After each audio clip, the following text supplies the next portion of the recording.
Para pacificar o país, o senhor anistiaria o presidente Jair Bolsonaro? Nenhum país que não esteve em guerra perdeu tanta renda como o Brasil perdeu ali entre 2014, 15 e 16. Ou seja, a fórmula aparentemente não funcionou. O senhor vai insistir nela? A ideia de que o Estado seria um grande indutor do crescimento através de volumosos investimentos e papel dos bancos públicos, essa ideia acabou no maior desastre econômico brasileiro do século. Vamos ver o que aconteceu nesse período, logo depois que o senhor teve 2 mandatos, depois veio Dilma. Nós tivemos, como o senhor descreve, uma política voltada para criar superávites primários, ou seja, a capacidade de pagar, de criar o superávit sem considerar o pagamento de dívida. Isto foi se deteriorando já no seu 2º mandato. As propostas, são os números, eu não vou brigar com o IBGE. Mas me deu os números. Não, os números são. O senhor passou de 3,5% de superávit primário para um déficit de 4,5% ao final do governo Dilma. Não é verdade. Essa não é é verdade. Ok, a gente checa.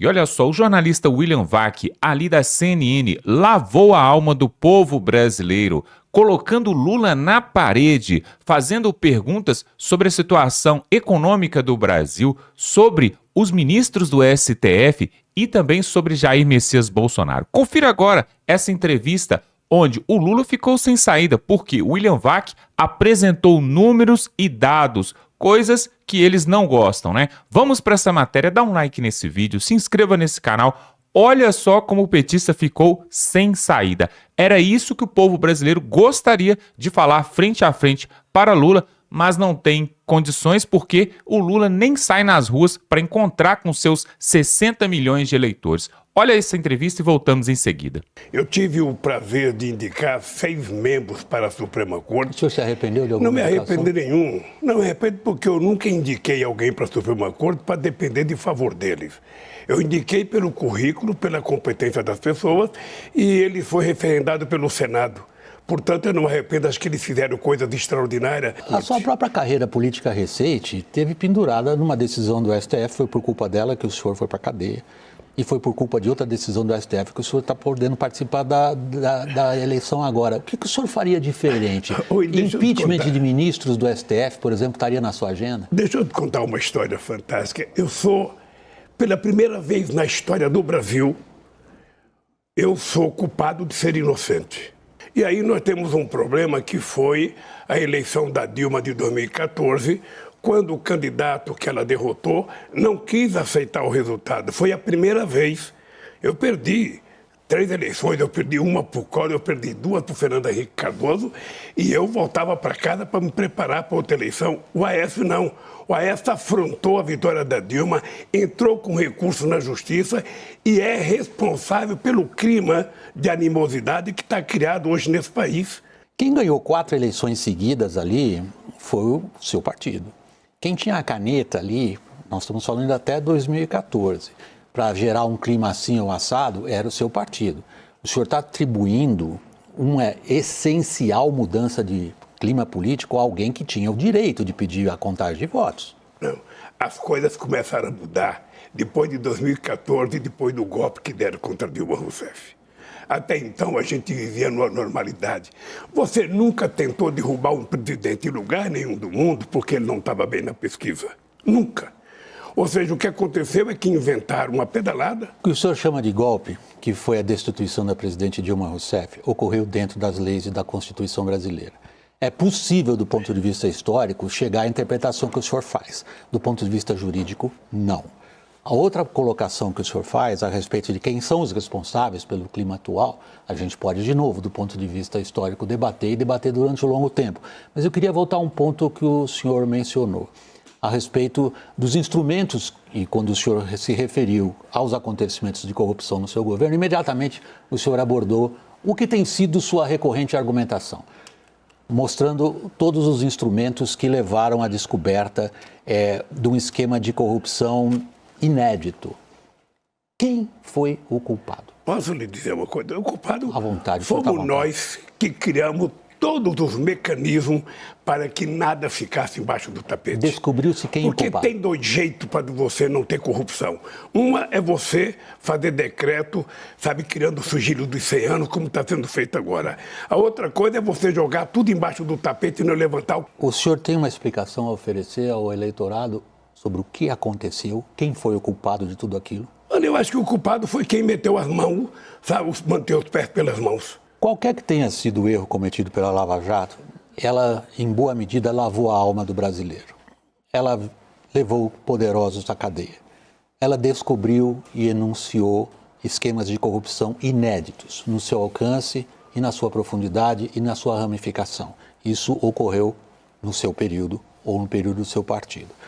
Agora, a pergunta é a seguinte: parece razoavelmente provado que boa parte da capacidade de competição dessas empresas, por exemplo, as empreiteiras, se dava por serem beneficiadas por um esquema de corrupção.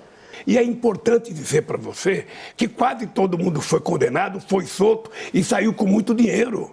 Porque, porque a delação premiada foi com que muita gente ficasse rico. Logo no seu primeiro mandato, o senhor teve de enfrentar a questão do mensalão. Naquela ocasião, o senhor forneceu várias respostas para o problema da corrupção. E ao longo da sua carreira como presidente e mais tarde, já sob a Dilma, o senhor foi alterando passo a passo a sua maneira de explicar o que estava acontecendo. O senhor chegou a se referir como uma pessoa traída, o senhor chegou a dizer isso. Isso eu disse em 2005. Pois foi. Eu disse em 2005. O senhor chegou a dizer que não sabia de muita coisa do que estava acontecendo. Qual é hoje a sua versão para o que aconteceu? Veja, a minha versão é que algum diretor da Petrobras que reconheceu que roubou, pagou o preço. Tá? Eu não posso dizer que não houve corrupção se as pessoas delataram. Se o Sérgio Cabral, no Rio de Janeiro, reconheceu que fez o erro que ele fez, se outros denunciaram, sabe, de que receberam favor de empresa, essa gente cumpriu uma pena. O senhor tem uma longa trajetória política e uma grande sabedoria popular que o senhor traduz em frases políticas. Talvez a mais famosa em relação ao contexto que o senhor acabou de abordar foi de um ex-presidente da Câmara dos Deputados, que dizia assim: eu quero uma diretoria na Petrobras, mas eu quero uma diretoria que fura poço. Nós temos uma tradição de partidos políticos loteando entre si cargos em estatais e autarquias e órgãos federais. Isto faz parte da história do Brasil, fez parte da sua história. De novo, nós estamos de novo na mesma situação. E fará parte da sua história se você for presidente da República. Não, eu não tenho essa veleidade, nem essa pretensão, nem sirvo para isso. Deixa eu falar uma coisa. Só completar a pergunta. Desculpe minha falta de cortesia. Pelo amor de Deus, não quero aqui parecer agressivo nem interrompê-los. Eu só gostaria de pontuar o seguinte. Sim, houve loteamento político nas diretorias da Petrobras. O senhor não sabia disso? Deixa eu lhe falar uma coisa. Acontece na democracia de qualquer país do mundo. Quando você ganha uma eleição, você faz uma composição para ganhar as eleições. O STF, um super protagonista. O Legislativo partiu para cima do presidente e lhe tirou grande parte dos poderes. Agora, o ponto que eu gostaria de abordar, nesses 20 anos, quebrou um contrato social brasileiro. O contrato social brasileiro foi: vamos construir um estado de bem-estar social. Para isso, nós temos que promover gastos públicos e nós quebramos. Nós não conseguimos montar um estado de bem-estar social ao longo desses 20 anos. O que o senhor pretende, por exemplo, tem trazido a público em termos de programas de transferência de renda, valorização do salário mínimo, de onde o senhor vai buscar recursos? Não fale isso comigo, não. Deixa eu te falar uma coisa. Hoje, você já parou para pensar quanto que é a dívida pública dos Estados Unidos? Quanto que é a dívida pública da Inglaterra? Quanto que é a dívida pública da Itália? Quanto que é a dívida pública do Japão? Olha, não tem problema você ter uma dívida se você tiver capacidade de fazer essa dívida para fazer investimento e não para fazer custeio. Você está lembrado do meu discurso quando eu ganhei em 2003? Se quando terminar o meu mandato, todo brasileiro estiver tomando café, almoçando e jantando, eu já cumpri a missão da minha vida.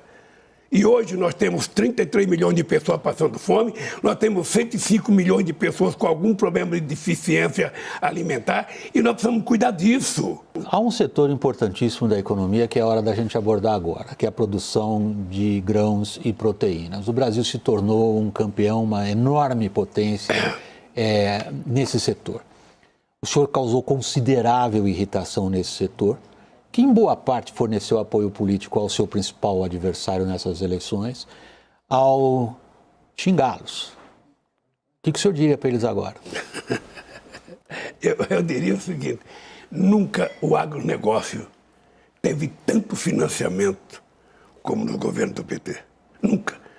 O problema deles conosco hoje é porque eles sabem que no governo do PT não vai ter desmatamento na Amazônia. O senhor considera o agro responsável pelo desmatamento? Eu conheço as pessoas de responsáveis do agro. Pois é, o Lula ficou mesmo sem ter o que falar, porque diante de fatos, de números, realmente o PT não tem o que argumentar. A trajetória do PT nesses 5 mandatos, os 2 de Lula, depois os 2 da Dilma e agora esse outro do Lula, realmente não tem nada o que comemorar.